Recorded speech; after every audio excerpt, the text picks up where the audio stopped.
What's going on YouTube? Welcome back to my channel, Fitness with Bill. Today I want to talk to you about something called lower back loading, and it's something that it is not talked about very often, but it is crucial to designing your weekly split when you're putting your exercises in and what you'd like to do. And I think it's very important because I've experienced it myself. So let's say, for instance, you're going to work out 3 days a week, right? So if you're, depending on what body parts you're going to work out, you're probably going to say, all right, well, what do I want in there?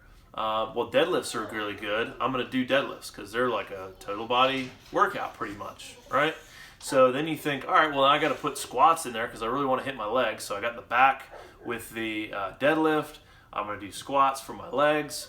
Well, both of those exercises put strain and stress, good strain and stress, but they do nonetheless, on your lower back. Now, done once a week, maybe twice a week, they don't really seem to be an issue. You could even do them, if that's what you're focusing on, 3 times a week. I've done squats 3 times a week. Deadlifts I've done once, twice a week. But when you start to accumulate different things, right? So hear me out. Let's say you think, all right, well, I'm going to put in deadlifts. I'm going to put in squats. Then I'm going to put in a cable row or a barbell row. You know, so you have that freedom of movement, so your lower back is feeling it. Then you say, all right, well, I got to hit my rear delts. So now I'm going to do a dumbbell bent over. And you bend over at the waist, you know, and you're hitting the rear delts. Then you could add something in like a good morning, or something that would get a good hamstring stretch. I gotta work my hamstrings, so I'm going to do a stiff-legged deadlift. All these things put stress on your lower back. And that's not the problem. It's the accumulative fatigue that happens over the course of the week, times that by a couple of weeks, you get the point.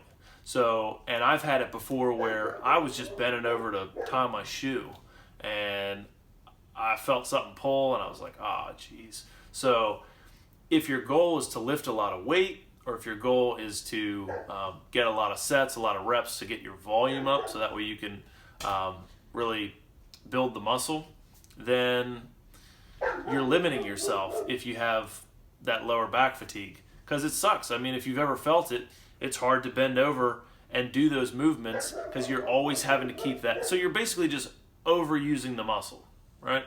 So I would encourage you to, let me let the dog in real quick. All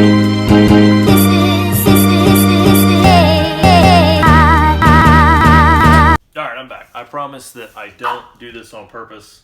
He just always seems to have to go out whenever I make a video. So anyways, I would encourage you to study these movements, practice these movements, you know, figure out what works best for you. Because in my programming, I think exercise selection is important, but I think really learning the movement and knowing which movements are most beneficial to you, okay? Because I might be able to really feel a dumbbell bent over row in my back, you know, and man, I'm like, dude, every time I do that movement, it works. I can see improvement. I'm getting stronger at it. I feel the movement when I'm doing it. It's great. Some other people might not. You know, they might say, hey, I need to do a barbell bent over row. But just the way you're built, you might not feel it. You could argue that, but let's go with it. So figure out which movements are best for you. Try to put in the ones that actually work and that aren't just a waste of time. And from there, then try to figure out, okay, well, maybe there's something that I can output. And here's how we can do it. So I could do the cable row, right? But let's say that one extra exercise that puts the strain on my lower back is just too much. What can I do? Utilize the chest supported row. You can either have a machine that it's plate loaded, you put the plates on there, or they have the ones with the stack where you can adjust the weight that way.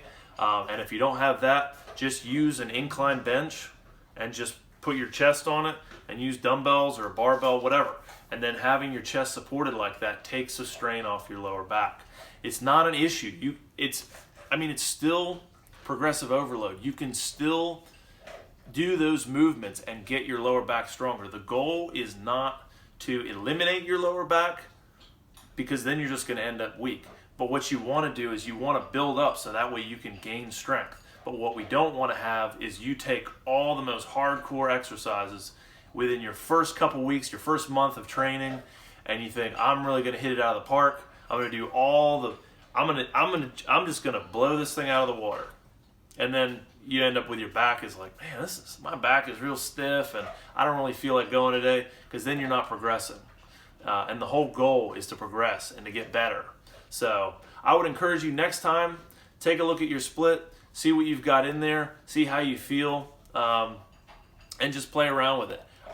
I'm not a doctor, so I can't prescribe to you how many lower back loading movements is optimal, but I would say for the average person, any more than 3 throughout the week it might be a little bit excessive, because instead, for instance, instead of doing the dumbbell bent over raises for your rear delts, do it on the machine. Do that.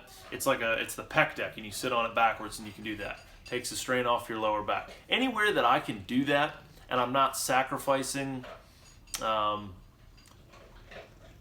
good movement, we'll say, like if I can pretty much do a 1-for-1 swap out, I will, because why not?